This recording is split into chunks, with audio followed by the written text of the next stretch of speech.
Bonjour à chacun d'entre vous et bienvenue sur Séphiroth et compagnie. On se retrouve pour la semaine du 15 août et j'espère que vous allez tous bien. Une semaine qui manifestement est une semaine très orageuse sur la France, donc avec des baisses de température, c'est-à-dire autrement dit, déjà au niveau de la météo, je dirais moins de lourdeur, quelque chose qui appelle à s'alléger. Donc voilà, j'espère qu'on va tous justement vivre ça, parce que les 36 degrés, ça va bien un moment. Et voilà, on a besoin de respirer, on a besoin je pense aussi de pouvoir se remettre en mouvement. Et il est bien question de ça dans ce tirage avec le 3 de Pentacle. Le 3, c'est toujours un mouvement de réouverture et d'expansion.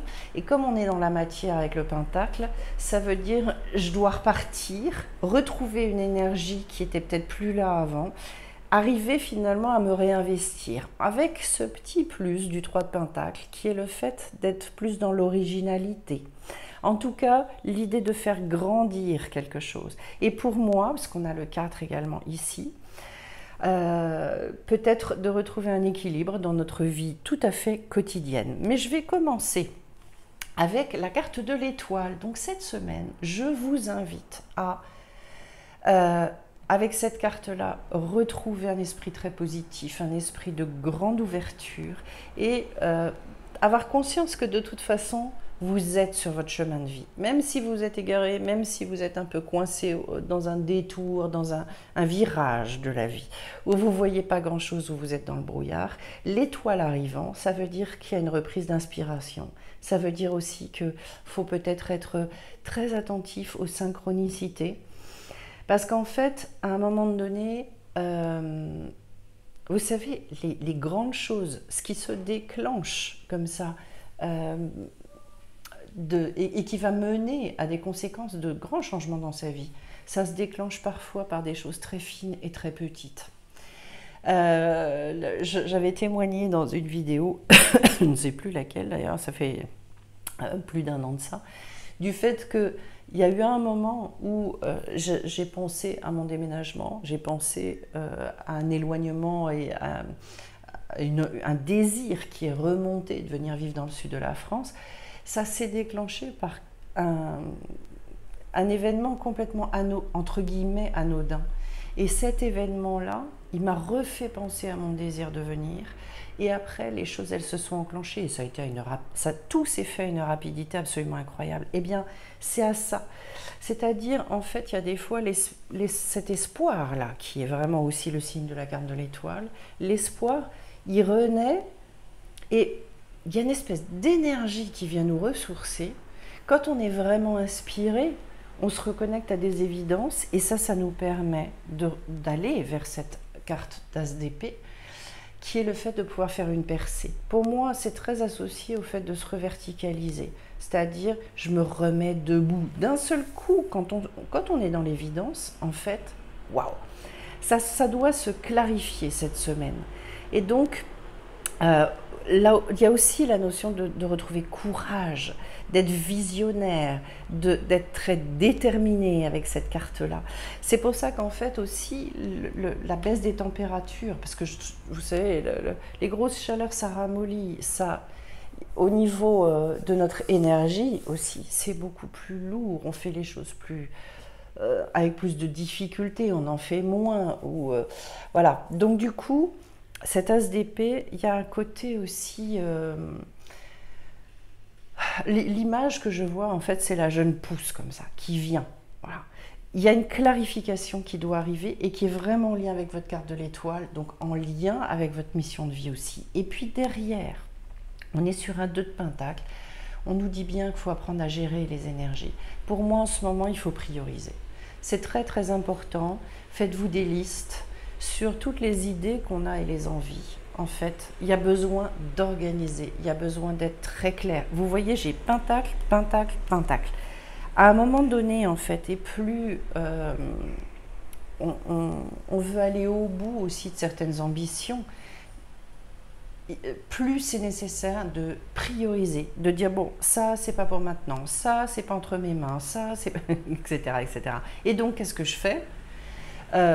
Concrètement, sur les 20 idées que j'ai, il m'en reste tant. Sur celles-là, quelles sont celles qui doivent attendre et quelles sont celles que je peux mettre en œuvre.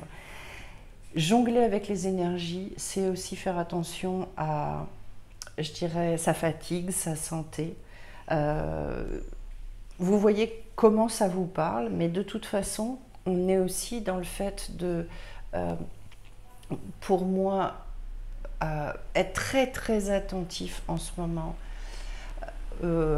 au sommeil, à plein de choses. Je prends un exemple tout bête.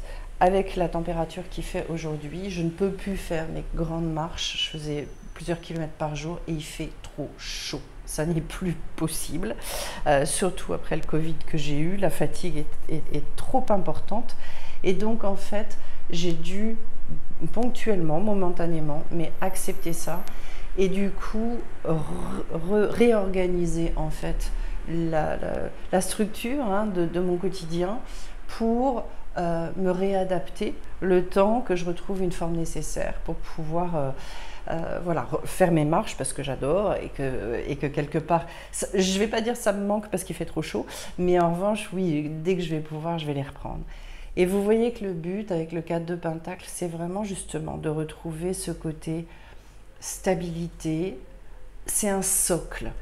Ce 4-là, il va parler de la santé, il va parler du foyer, il va parler de tout. En fait, si vous voulez, le territoire, la sphère qu'on arrive à se construire et qui retrouve une harmonie. Voilà. Quelque chose sur lequel, en tout cas, on peut compter, c'est costaud.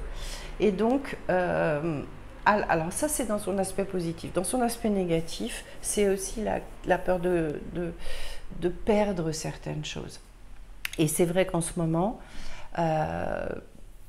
je crois qu'il y a encore des nettoyages, il y a encore des choses qu'on est amené à laisser derrière soi, que ce soit au niveau physique, matériel. En tout cas, j'entends beaucoup le côté réorganisation. Voilà. Après, ça parlera à qui ça doit. La reine de bâton, alors, j'allais dire c'est un engin, cette femme-là.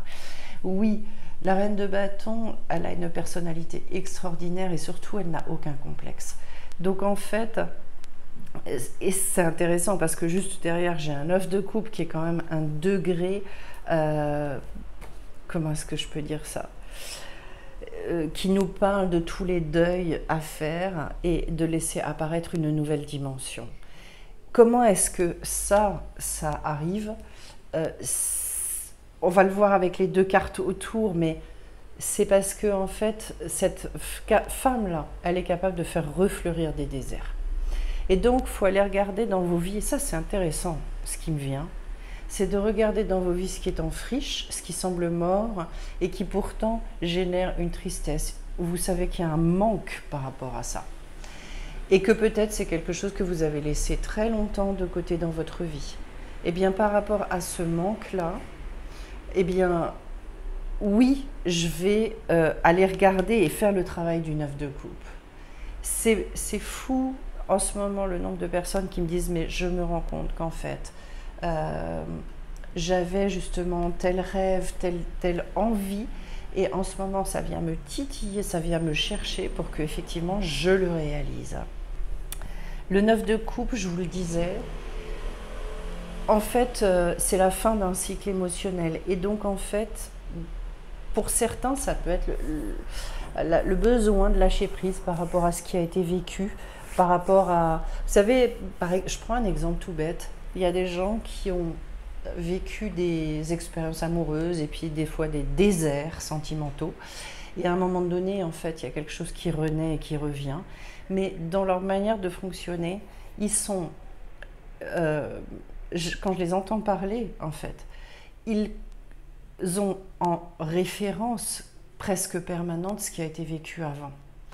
C'est-à-dire, justement, il n'y a pas cette ouverture, il n'y a pas cet espoir, il n'y a pas ce côté « à quoi est-ce que maintenant j'aspire, à quoi est-ce que maintenant j'ai envie de me connecter ?» Le résultat, c'est que quand ils comparent, et ça peut être au niveau sentimental, ça peut être au niveau professionnel, ça peut être à plein de niveaux, ils se disent « oui, mais alors comme j'ai vécu ça, Maintenant, par rapport à ça, en fait, il n'y a plus besoin à un moment donné, quand on a réglé les choses, quand on est vraiment réconcilié avec ça, on n'a plus besoin de comparer avec ce qui a été. Voilà. Et de se dire, j'ai envie de repartir vers une nouvelle aventure. C'est vraiment l'idée, justement, de cette reine. Derrière un 2 d'épée. Le 2 d'épée, par rapport au niveau émotionnel, appelle une clarification. Il y a une décision peut-être à prendre aussi dans votre vie pour accepter finalement de lâcher ça. Et vous savez, j'avais une de mes amies qui m'avait dit un jour, par rapport à un certain nombre d'événements difficiles qu'elle avait vécus, un jour j'ai décidé d'être heureuse. J'ai décidé de regarder les choses de manière positive. J'ai l'impression qu'en fait là, c'est aussi votre potentiel à réimaginer les choses à un niveau de conscience que vous ne connaissez pas encore. Je me laisse porter vers un niveau de conscience tout neuf, encore inconnu. Derrière, j'ai un 7 d'épée. Ici, en fait, c'est justement cette capacité à recevoir, en fait, ce dont on a besoin. À un moment donné, en fait, peut-être exprimer aussi, faites des demandes. Pour arriver à ça, il faut avoir un mental qui s'est calmé. Un mental qui n'est plus dans une forme de cocotte-minute et qui peut exprimer, faire les demandes en conscience, sans s'énerver, et puis dans une confiance par rapport à la vie et dans le fait que la vie va bien les amener là où il faut. L'étoile, on est quand même très en lien avec l'intuition aussi et en lien avec l'univers. Et derrière, j'ai un 8 de bâton.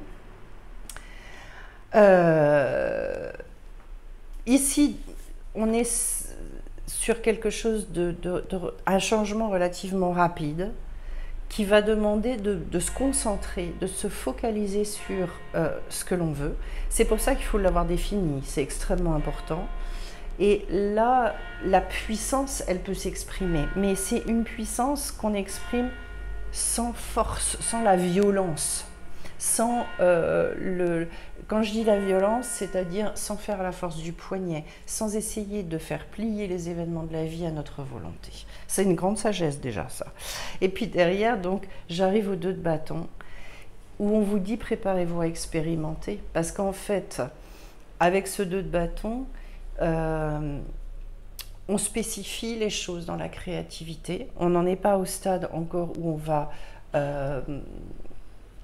mettre en place. Là, je parle bien d'une remise en mouvement, mais j'aurais eu le 3 de bâton où oui, il était question de mettre en place des choses. Avec le 2 de bâton, on est en revanche, à mon avis, dans le fait de définir très clairement les choses sur ce que vous avez envie de faire, sur ce que vous avez, sur vos nouveaux besoins aussi, par rapport au désert dont on parlait avec cette reine-là, pour pouvoir être prêt d'ailleurs et pour pouvoir peut-être se préparer pour la rentrée, pour repartir sur quelque chose qui va beaucoup mieux correspondre aujourd'hui. Et surtout, je vous dirais, par rapport à cette histoire d'être sur son chemin de vie, ce que je ressens profondément, en fait, c'est être bien au clair avec le fait de savoir exprimer sa volonté par rapport à l'univers. Sortir de l'impuissance, ça vient de là. C'est parce que je sais très bien quel est mon but et où je veux aller que j'accepte toutes les étapes et les événements par lesquels je vais devoir aller. Mais quand j'ai pas de but réellement défini, j'ai l'impression que la vie, elle se joue de moi. Et quelque part, c'est pas faux, en fait. La vie, alors c'est pas la vie, c'est autre chose, mais je peux pas rentrer dans les détails. Mais en fait, on n'arrive plus finalement à exprimer sa volonté sur l'objectif, puisque de toute façon, il n'est pas défini. Je vais aller voir maintenant avec l'oracle de l'intuition et l'action, ce qu'on nous dit. Alors, haute vibration, les coïncidences significatives. Pour moi, c'est une belle semaine. De toute façon, en ce qui me concerne, ce sera la semaine du stage, mais c'est une très très belle semaine justement.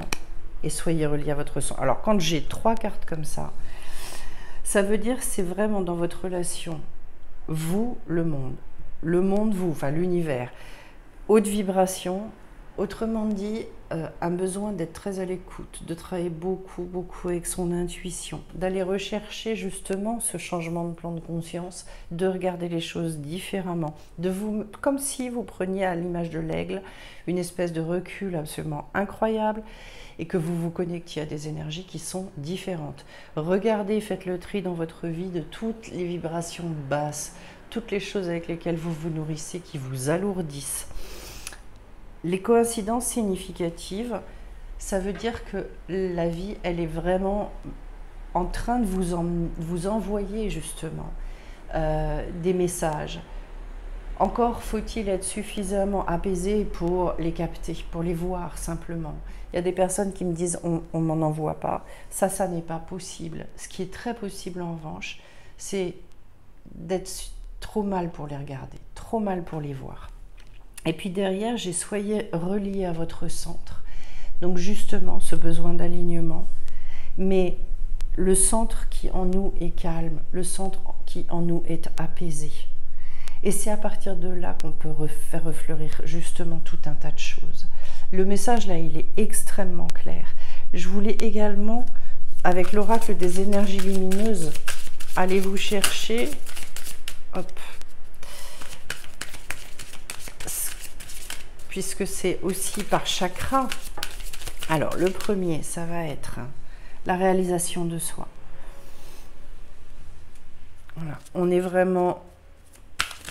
Et c'est vrai que ça nécessite de prendre du temps pour soi, ça nécessite de se poser, d'être dans le calme. Ça tombe bien pour certains puisqu'ils sont en vacances, et le regard intérieur. Vous voyez que là, on est quand même chakra de la gorge et puis chakra après, troisième œil. On est sur des choses plus élevées. C'est... on nous parle beaucoup moins ici d'ancrage, etc., que du fait vraiment d'aller se connecter. L'expression et le regard intérieur. Le regard intérieur, ben, ça va très bien avec le fait d'être relié à son centre. Hein. La réalisation de soi, pour moi, la plus belle réalisation, c'est quand on arrive à être en accord avec soi-même. C'est-à-dire quand au quotidien, et ça apporte une paix extraordinaire, j'agis, je parle, etc. Vraiment en fonction de ce qui me porte et en fonction de ma justesse. Pour moi, c'est extraordinaire. Là, je trouve que oui, on s'est réalisé.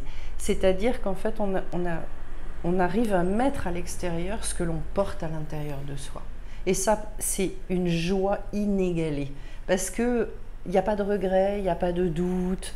On avance comme ça de manière tellement... je dirais, on est bien heureux, quoi. On est bien heureux.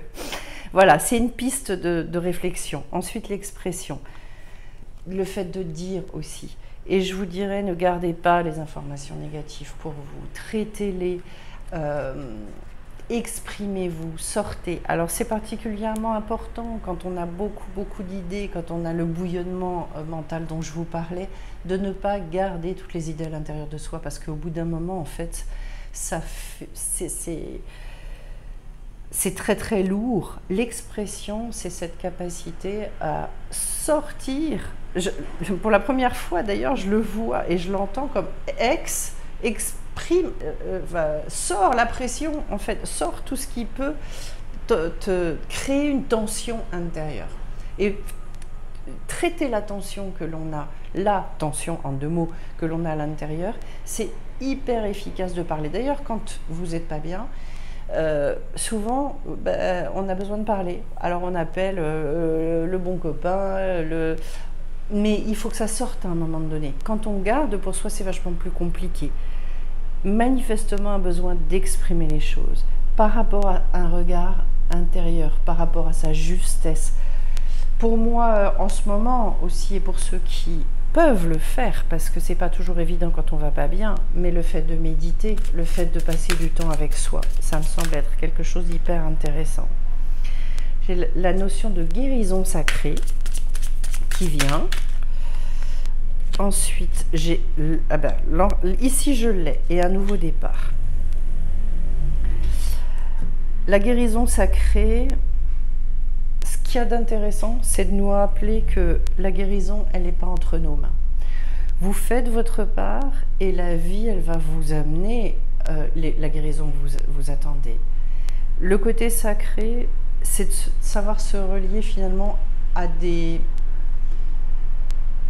choses de la vie qui sont beaucoup plus subtiles. Je pense notamment parfois écouter de la musique classique ou se connecter à la nature, à des paysages extraordinaires, ou aller prendre des bains de mer. Moi, méditer en prenant des bains de mer, je trouve ça vraiment hyper kiffant. J'adore faire ça.